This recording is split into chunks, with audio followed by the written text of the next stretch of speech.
Hey guys, it is Nick here with another Nick's Topics Marvel What If topic video for today.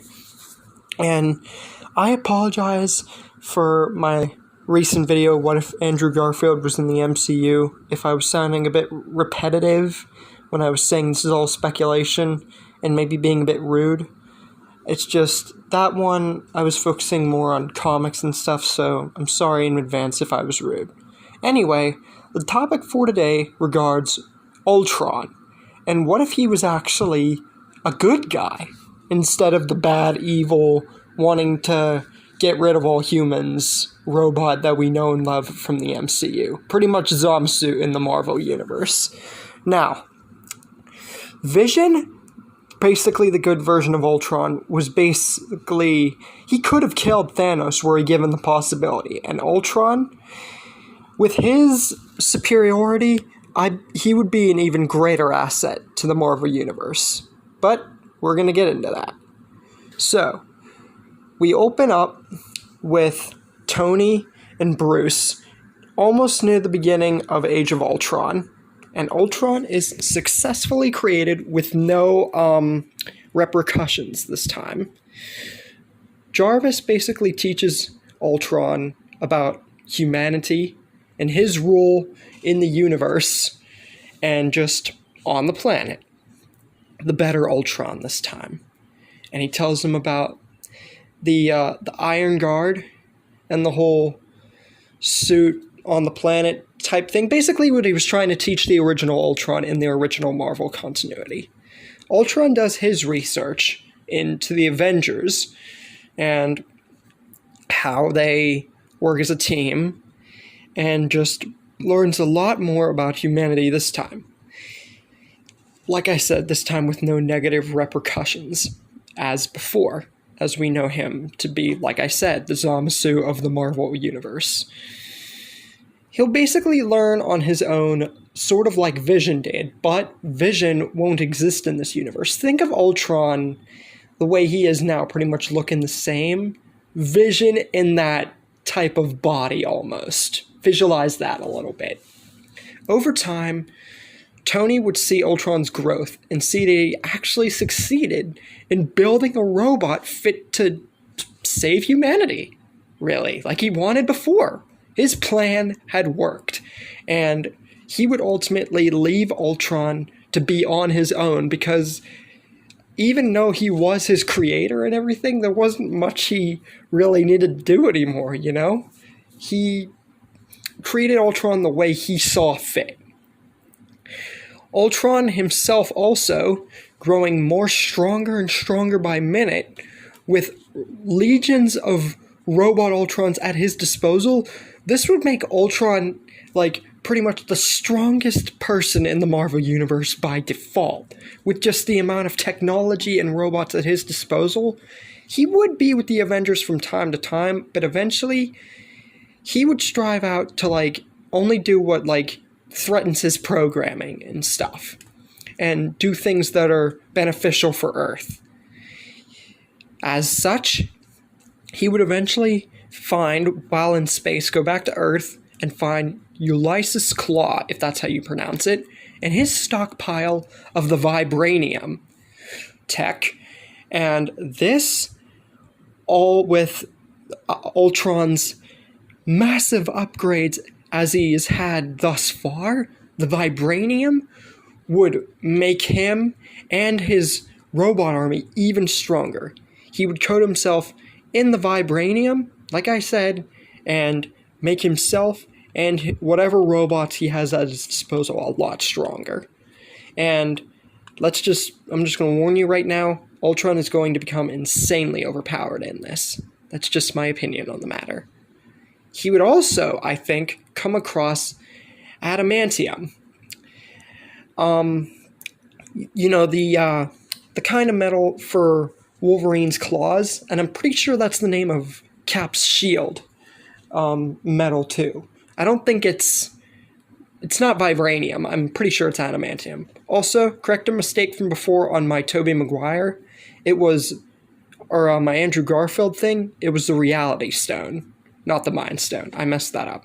Anyway, whenever we get to the Thanos part of the MCU, Ultron has become insanely overpowered with adamantium and vibranium. The Avengers would still remain teamed up, but unfortunately, Cap and Tony wouldn't remain on speaking terms because even though Civil War didn't happen, the whole finding out Bucky killed his parents thing that still upset Tony. But thankfully for Bucky, he isn't killed in this era like before. He is just rehabilitated at Wakanda once again. Near this time also, Doctor Strange makes his appearance and gets to know Ultron, Tony, and the Avengers. And close to the time hearing about Thanos and his forces coming to Earth for the Infinity Stones, Doctor Strange still protects the Time Stone and doesn't want to risk losing it. Also through this time, seeing all the major upgrades that Ultron has gotten over the years, while surpassing his master, you would think that Tony would want to get in a bit of more upgrades as well, you know? So, he would keep upgrading his suits as well, and also probably even get a little taste of the vibranium and adamantium, getting a look as to one of his models in the comics, Model 31, which means in this era, along with the nanotech, this would make Iron Man even stronger than he was before. And if you think that Ultron isn't already overpowered enough, he gets the Mind Stone integrated within him. He doesn't get it integrated into his consciousness, so there's not that whole sacrificing the lives thing. I don't think that would occur here. But he does have it with him to make him stronger. So, yeah, Ultron, like I said, he's stupidly overpowered here. That's just my opinion on the matter. And to make matters even more overpowered, with Tony's help, he could even get nanobots, transform them into nano warriors. If you've seen Ultron in the original, you know how he had that whole robot army. So that's why I say that even having the nanobots, that would work for Ultron if he was good. So yeah. Anyway, aside from Ultron and moving on to Thanos' story too fast, we gotta talk about some of the things regarding, like, after Age of Ultron and, like, Thor Ragnarok, especially Hulk. Does he still remain an outcast, feel unwanted? Well, yes, because that's how I feel things might happen. He still finds Thor. The whole Thor Ragnarok thing goes pretty much the same. I think things would differentiate a little bit, maybe regarding Hela, but I don't think too much would divulge until maybe near the end of Thor Ragnarok, where this time Hulk might actually escape down to Earth, while Thor gets split off into another area. You see, everything went pretty much the same until I said near the end of Thor Ragnarok, near the beginning of Infinity War, except this time Hulk actually escapes down to Earth to find Strange, but no one knows where Thor is. But we all know where he is. He's creating Stormbreaker. But nobody knows that yet. I don't know why I have to whisper that. It's just like for Marvel context. Anyway, back on Earth, like I said, knowing about Thanos' coming arrival for the Infinity Stones, Tony divulges a plan with Ultron. The Avengers will converge on Wakanda, just in case Thanos goes there for the Mind Stone in Ultron's main body. And as for him, Banner, and Strange, and Ultron's nanobots, they will go to the second area where Strange is, in New York City, where the first battle in that movie takes place. So, with all that context out of the way, we get into the entrance of the two main soldiers of Thanos, and basically their introduction. They're here to take the stone, yada yada yada. Banner still can't transform into the Hulk because, Sakaar still have their differences. But this time, the two main soldiers have backup. They have Outriders and the remains of the Chitauri. Because I feel like with Ultron in space, he may or may not encounter some Chitauri. Maybe, possibly. But anyways, this is a what if. Anything could happen. Same with my Andrew Garfield. Anyway, unfortunately for them, with the combined might of Ultron's nano warriors, Iron Man, Strange, and Spider-Man, who makes his appearance more known in this movie, they are absolutely no match.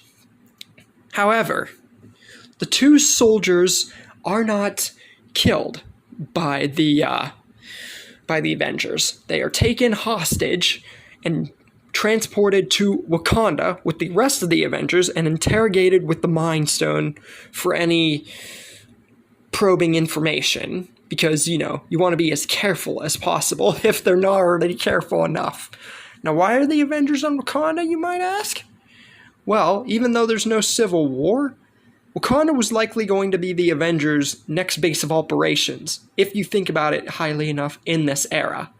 And as such, the shield would be greatly strengthened, which means the Outriders and everything, this would be much harder for them to break through. And even if they did, we got the War Machine with his heavy artillery, keeping the minions at bay, and also Ultron's army of robots, which are basically like robot versions of his suit. His main body hasn't yet made an appearance yet, but slowly but surely, the Black Order does start to take a little bit of the advantage on the War Machine and them, the Ultron bots. But then Ultron Prime shows up, the ultimate version of Ultron.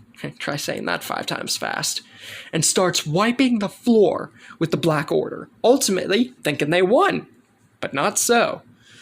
While Ultron's nano warriors, nanobots, whatever you want to call them, converge into Wakanda, the big boss makes his appearance. Yeah, we're getting into that part. Thanos. Now, I know I kind of made it sound like a whole Negan thing back, what if Rick didn't kill Shane Part 2, but bear with me. Anyway, Thanos makes his appearance, but he doesn't have all the stones, because even though 2 stones are here, he only has 3, because a lot changed. He only has the Reality Stone, which he would probably get with, like, no difference. The Space Stone, which he would still get from the Tesseract, that wouldn't really change.